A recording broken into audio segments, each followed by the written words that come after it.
Jadi ada salah satu warga yang dia ini bawa anak kecil, dan sebelahnya ini ada orang. Orangnya ini kebetulan lagi makan. Saat lagi makan, si anak kecil itu nengok ke orang. Tapi setelah itu dia langsung nangis ketakutan, karena yang dilihatnya itu bukanlah manusia, melainkan jin bawaan dari keluarganya Romi. Dia itu seperti ada di tengah-tengah orang yang berwajah aneh. Jadi ada yang matanya itu bolong, ada yang tangannya itu udah patah, ada yang rambutnya itu berantakan. Bahkan rame-rame itu si anak kecil itu kayak teriak, "Mama, ada setan." Assalamualaikum warahmatullahi wabarakatuh. Balik lagi dengan saya Restu Wiratmaja atau Wira. Nah, teman-teman semua, gimana kabarnya? Semoga kalian selalu diberikan kesehatan, kelancaran, dan kemudahan rezekinya. Oke teman-teman semua.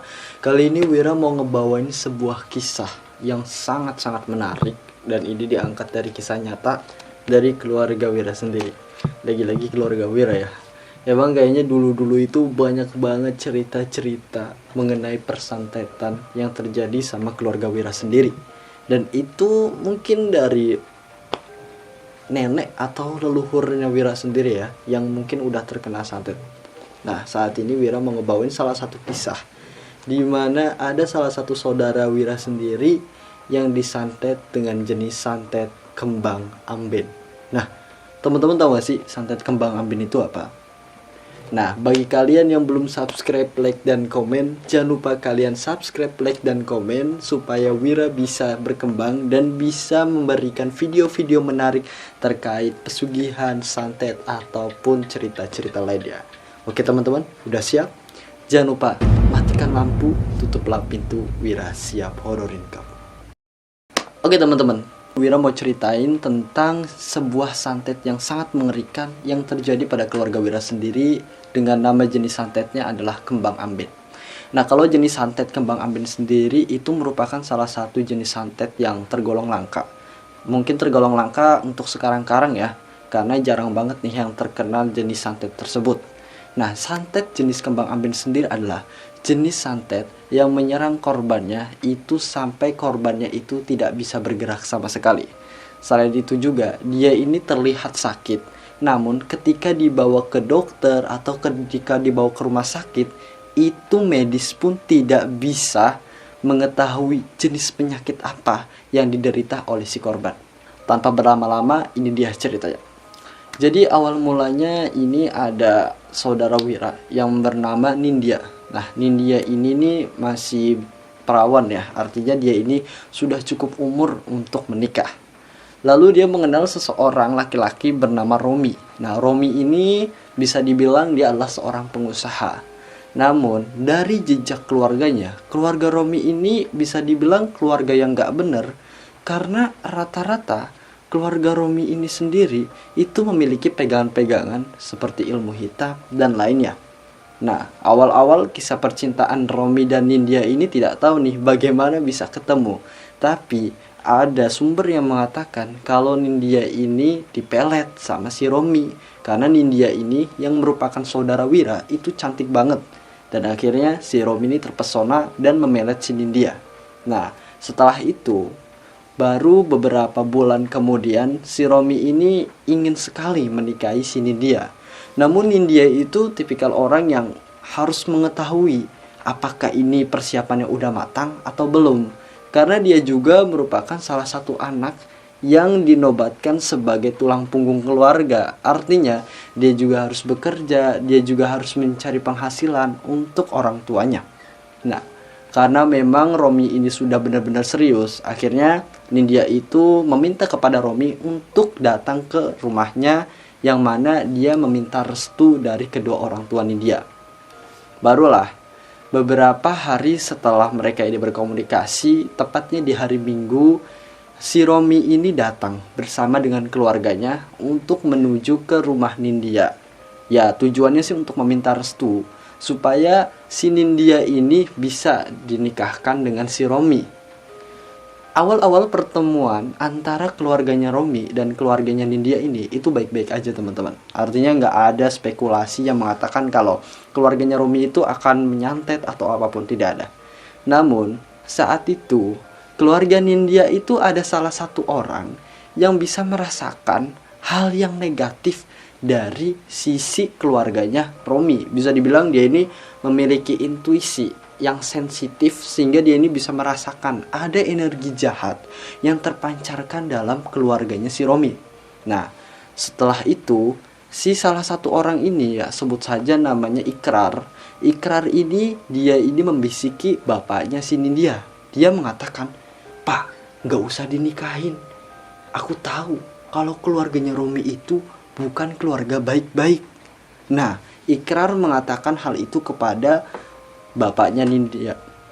Bapaknya Nindya itu akhirnya terkejut dong, karena tahu kalau Ikrar ini memang memiliki kemampuan intuisi yang tepat. Dia juga bisa merasakan hal-hal yang di luar nalar manusia itu sendiri. Alhasil setelah itu bapaknya Nindya itu mengajak Nindya untuk pergi ke kamar bersama dengan Ikrar. Nah, di kamar mereka bertiga ini ngobrol kalau semisal mereka ini dinikahkan, apa yang akan terjadi. Nah, si Ikrar tuh mengatakan kalau semisal Nindya dan Romi ini nanti dinikahkan, maka akan terjadi hal buruk kepada keluarga Nindya. Wah, ini kejadian buruknya ini apa ya? Tapi Ikrar tuh seperti mengetahui sesuatu yang belum terjadi saat itu. Nah, akhirnya Nindya itu nggak percaya, nggak mungkin. Masa iya Romi ini sejahat itu? Kan dia itu orang baik-baik, dia ini pengusaha yang ulet, kerja keras, dan melakukan apapun untuk Nindya. Tetapi Ikrar mengetahui seluk-beluk dari keluarga ini, yang mana keluarga ini memiliki satu energi negatif, dan itu berdampak kepada Nindya di masa yang akan datang. Akhirnya setelah itu bapaknya Nindya itu memutuskan supaya lamarannya itu dibatalkan. Namun karena Nindya itu tipikal orang yang keras kepala, dia itu meminta sampai memohon-mohon kepada bapaknya agar merestui pernikahan antara Romi dan juga Nindya.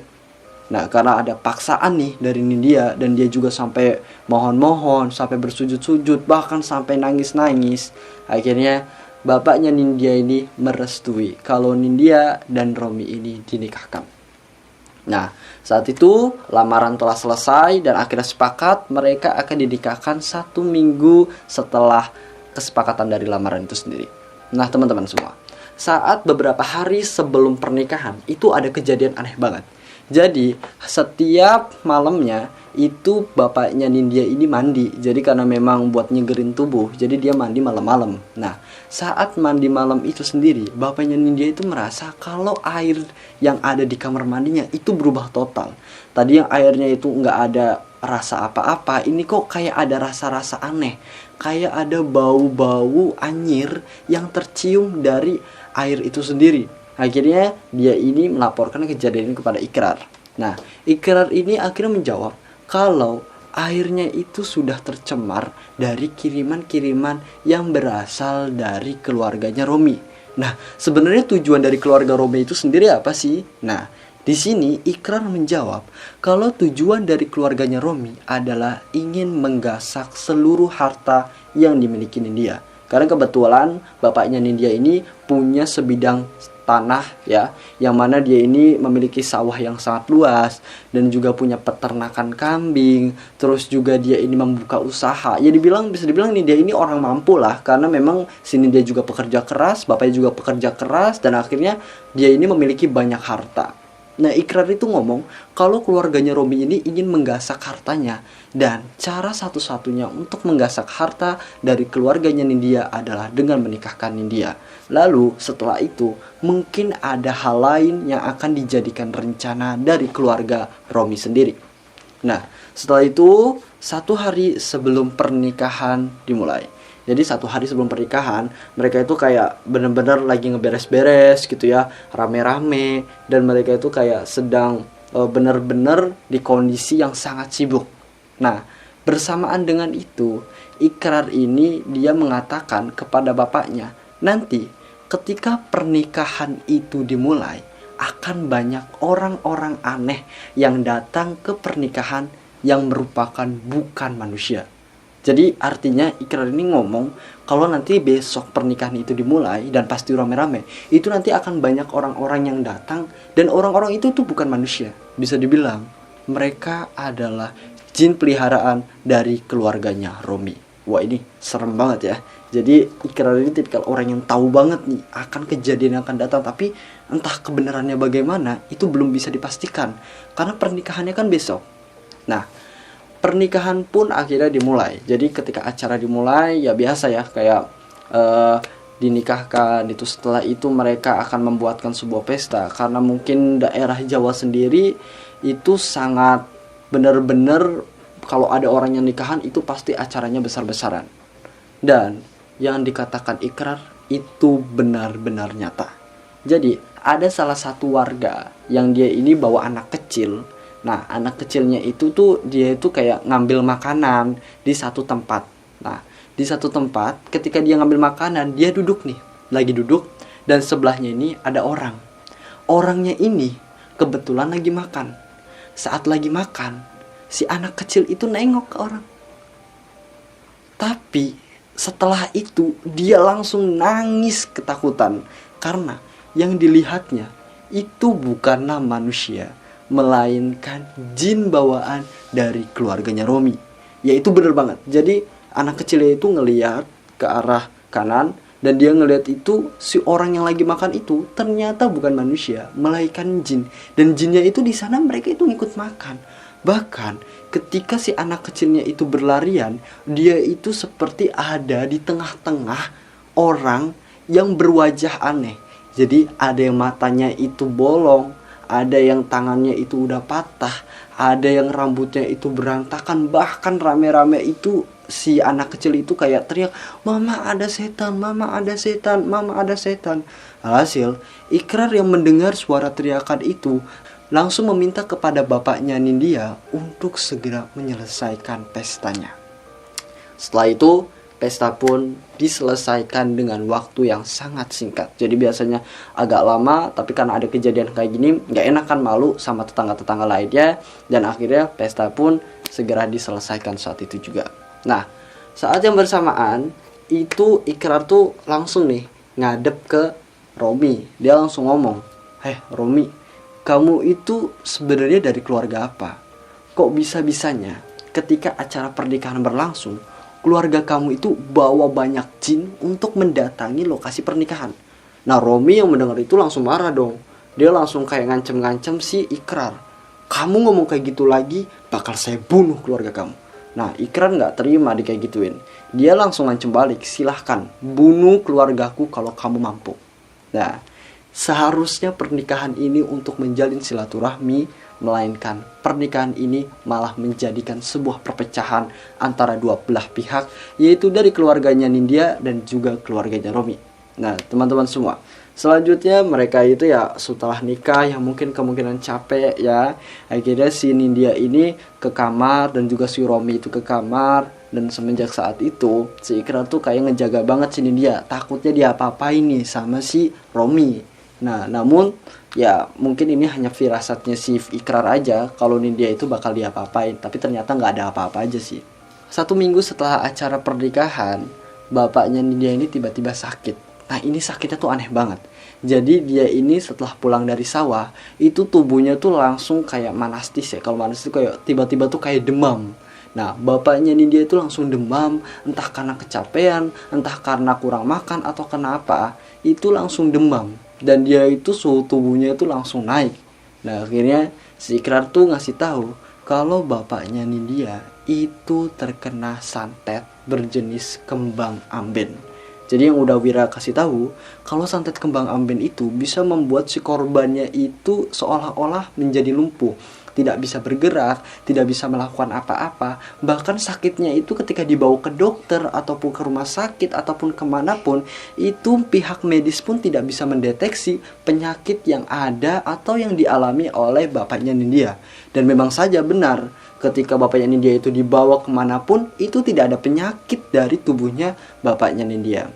Alhasil Ikrar akhirnya minta kepada Nindya untuk segera menceraikan Romi supaya bapaknya ini bisa selamat. Loh, kok bisa? Iya, karena dengan cara menceraikan si Romi, artinya itu sudah terputus sesuatu yang mengaitkan antara Romi dan juga si Nindya yang menyebabkan bapaknya Nindya ini menjadi sakit. Nah, setelah itu Nindya itu kayak ngira, lah kok kamu malah ngadu domba saya supaya saya menceraikan Romi? Kan yang sakit bapak. Kenapa saya harus menceraikan Romi? Nindya itu saat itu belum paham. Karena dia mengira kalau kejadian itu tuh kayak alami aja gitu. Bapaknya karena kesakitan, karena kecapean. Jadi akhirnya bapaknya itu demam dan dia ini tidak bisa bangun-bangun. Dan dia cuman ada di tempat tidur aja. Selepas itu teman-teman semua, kejadian yang benar-benar mengerikan itu terjadi. Jadi setelah beberapa hari, bapaknya Nindya ini terkapar di tempat tidurnya. Alhasil, dia pun kejang-kejang. Sampai-sampai keluarganya itu benar-benar panik nih. Mau ngebawa bapaknya Nindya itu kemana. Karena kalaupun dibawa ke rumah sakit, itu tidak ada efeknya sama sekali. Alhasil, dipanggillah bapaknya Wira yang dari Cirebon untuk mendatangi lokasi kejadian tersebut. Nah, dan ketika itu bapak masih dalam perjalanan. Alhasil, jarak antara Cirebon dan juga tempat itu benar-benar sangat jauh dan memakan waktu yang sangat lama. Sehingga sebelum bapak nyampe di sana, bapaknya Nindya udah meninggal dunia. Dan entah terjadi bagaimana, itu bapaknya Nindya itu ketika setelah meninggal dunia, dia ini mengeluarkan busa dari mulutnya yang mungkin itu efek samping dari santet yang menyerang bapaknya Nindya, yaitu jenis santet kembang amben. Nah, setelah itu terjadi dan ketika bapak itu datang dan udah rame-rame tuh di rumahnya Nindya karena bapaknya Nindya ini udah meninggal, dan ditanyakanlah kepada Ikrar, kenapa kok bapaknya Nindya ini bisa meninggal dunia? Akhirnya Ikrar ini menjelaskan kalau bapaknya Nindya itu meninggal karena disantet oleh keluarga suaminya Nindya itu sendiri yang bernama Rumi. Jadi setelah itu bapaknya Nindya alhasil tidak bisa berbuat apa-apa dan meninggal dunia. Bapaknya Wira yang kebetulan mendengar hal itu kaget dong. Dia akhirnya menyuruh kepada Nindya untuk segera menceraikan si Romi. Karena keluarganya Romi ini akan menyerang anggota keluarga Nindya yang lain seperti ibunya atau adik-adiknya Nindya, bahkan keluarga yang berada di sekitaran Nindya tersebut. Karena tidak mau ada apa-apa, akhirnya Nindya dengan paksa menceraikan Romi saat itu juga. Romi ini tidak terima karena Nindya ini menceraikannya dengan tiba-tiba dengan punya usut bahwasannya bapaknya ini disantet oleh keluarganya Romi. Dan bapaknya Wira itu menjelaskan kalau keluarganya Romi itu benar-benar tidak baik dan itu bisa berefek kepada keluarganya Nindya, bahkan harta-hartanya pun akan digasak oleh keluarganya Romi sendiri. Setelah perceraian itu benar-benar memuat perpecahan di antara keduanya, akhirnya diselesaikan secara baik-baik, yaitu dengan memanggilkan seluruh orang-orang yang berpengaruh di sekitaran desa tersebut. Setelah itu akhirnya disepakati bahwasannya keluarga Nindya itu sangat berat hati untuk menceraikan Romi dan juga Nindya. Namun karena tidak ingin ada kejadian-kejadian selanjutnya, dengan terpaksa akhirnya keluarga Nindya benar-benar mengikhlaskan kalau Nindya menceraikan Romi dengan dalih seperti itu. Nah teman-teman semua, setelah beberapa hari perceraian itu berlangsung, Nindya ini sedih banget. Yang pertama karena bapaknya ini meninggal dunia, dan yang kedua karena keluarganya sendiri itu menceraikan paksa antara Nindya dan juga Romi dengan dalih kalau meninggalnya bapaknya Nindya itu karena disantet oleh keluarganya Romi. Setelah pas itu, Nindya itu kayak bener-bener sadar bahwasannya dia itu selama dalam masa-masa pernikahan dengan Romi, dia itu tidak merasakan hal apapun kecuali merasa sedih. Nah sedihnya ini karena Nindya ini seperti dalam bahasa Jawanya itu kepati ya. Jadi dia ini terikat oleh Romi. Alhasil dia ini tidak bisa merasakan bahagia sebagaimanapun yang dilakukan oleh pernikahan yang layaknya pengantin baru. Selepas itu akhirnya bapaknya Wira itu ngasih saran nih untuk tidak mendekati Romi ataupun keluarga Romi ketika datang atau bagaimanapun. Dan alhasil selepas saran itu dilaksanakan, keluarga dari Nindya itu aman-aman aja. Dan ini bisa dibuktikan bahwasannya keluarga Romi ini memang benar-benar memiliki niat jahat dengan cara Romi menikah dengan Nindya dan keluarganya Romi ini berambisi untuk mengambil seluruh harta yang dimiliki oleh keluarganya Nindya itu sendiri.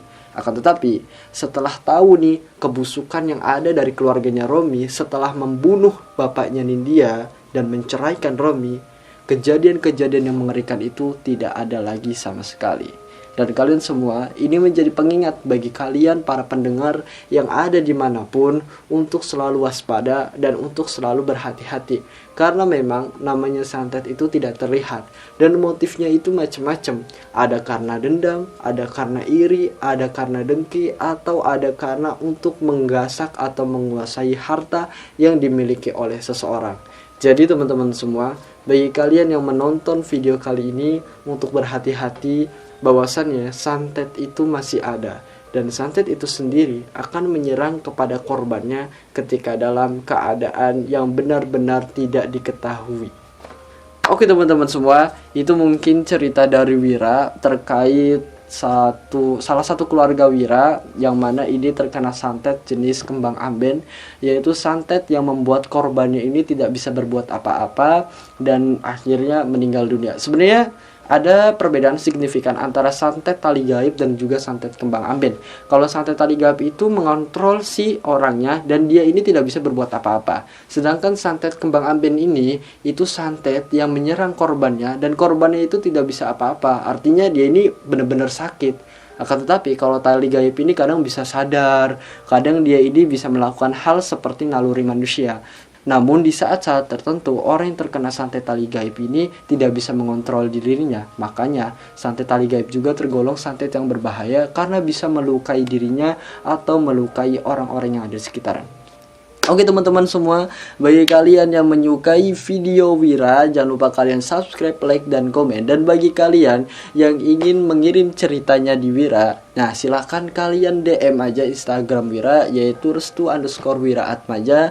Dan disitu kalian bisa mengirim cerita-cerita kalian berdasarkan kisah nyata dari kalian ataupun keluarga kalian ataupun orang-orang yang ada di sekitaran kalian.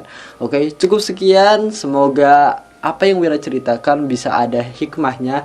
Dan satu kali lagi teman-teman semua, bahwasannya cerita-cerita semacam ini bukan untuk menakut-nakuti kalian, bukan untuk memberikan kesan yang mengerikan atau ketakutan, melainkan ini bisa dijadikan edukasi atau pelajaran bagi kita sendiri, bahwasannya kita harus bisa mencegah daripada kita ini mengobati. Oke, itu saja. Thank you so much dan sampai ketemu lagi di video-video berikutnya. Saya Restu Wiraatmaja dan sampai jumpa. Bye bye.